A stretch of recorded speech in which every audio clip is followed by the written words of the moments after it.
All right, my friends, good morning. Brian here with Vet Source again. Coming outside, do a little more work today. Today's kind of an off-topic, let's call it an off-topic Tuesday today.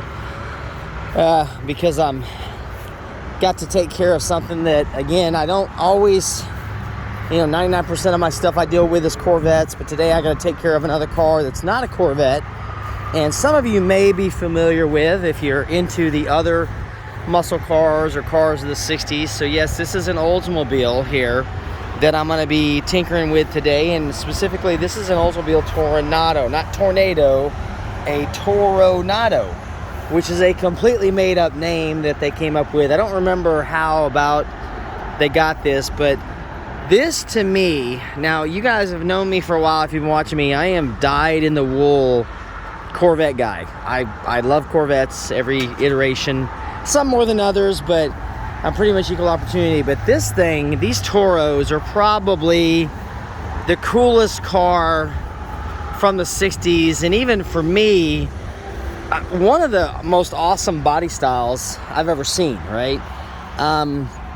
In fact, automotive historians consider this to be one of the best designs ever, period, from the 60s. But you don't really hear much about these, even though they're so cool. In fact, if you look at it, it kind of looks like something you'd see a Hot Wheels car, But what the problem, not the problem, but the thing that's a sticking point for a lot of people on these cars is the way they decided to do their drivetrain. So this is the same platform as the Buick Riviera, the Cadillac Eldorado of the 60s. And everybody knows about the Rivieras quite a bit. And the Toros are, sorry about that guys, are pretty popular. But Oldsmobile decided early on in the late 50s that they were going to go ahead, yeah, that's a very old battery by the way, I just got out of this car, that they were going to go ahead and elect to create a car with a revolutionary, for them at the time, drivetrain. So what they did was they spent 8 years just about designing, excuse me, a front-wheel drive platform for this car with a big block. So what we have under the hood of this car is a 425 cubic inch Oldsmobile big block, and amazingly enough, a front-wheel drive. Now if you're looking at this, you can see, even though it sits high in the engine compartment, it is a longitudinally traditional mounted engine. And of course, let's see if I can get over here to the side without killing myself, falling off the trailer. So what they did was they took a turbo 400 transmission. There it is right there, the bell housing. And they put this massive chain drive system through here that's got like 3,000 links. It's absolutely crazy. It's almost like something you see on a tank from that era. And then what it does, it comes forward through here, up the side of the car, and then right there is a very dirty CV axle running the wheels. And on the opposite side, you can actually see, I think you might be able to see, no, not really, because the AC compressor's in the way. But regardless, the other CV axle runs out this side over here and powers this other wheel. Actually goes through the oil pan, technically, but what they did is they made an oil pan with like a double sump on it to make it work. So from a engineering perspective, this thing is super cool.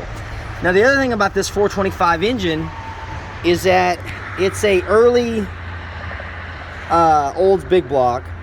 So it's got the B heads, which are the better heads, and it also has a forged steel crank inside of it, which a lot of the old other stuff just had cast cranks.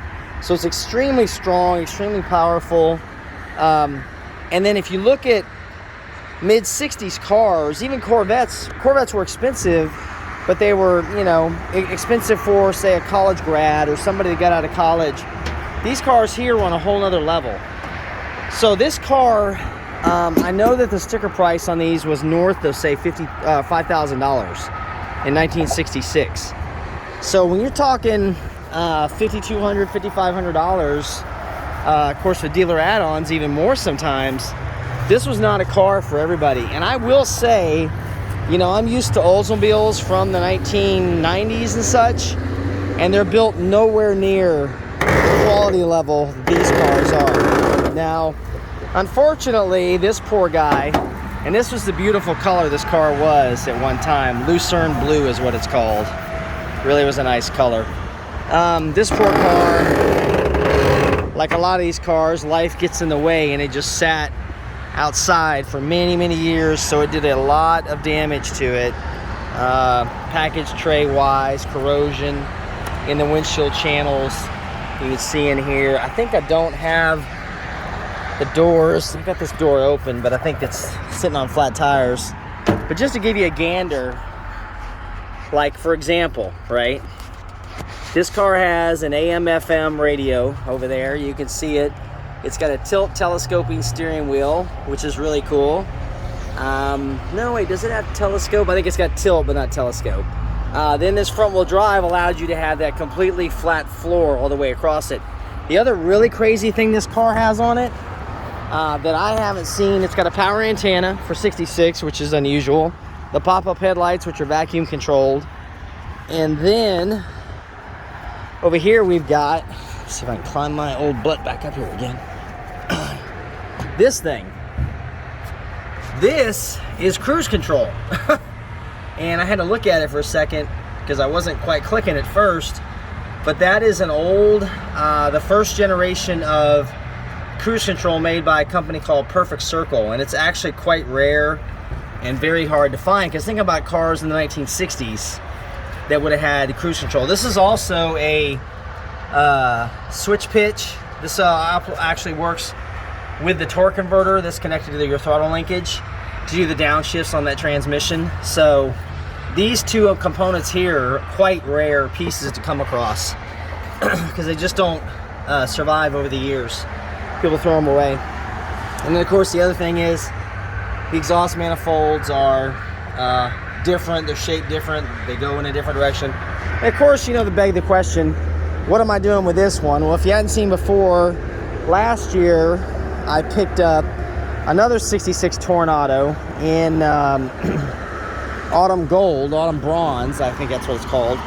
And the problem, and that's a good restorable car, problem is with Tornados, if you think Corvette parts are hard to find, Tornados are crazy because very few companies reproduce these. These were not made in multitudes of many thousands, hundreds of thousands.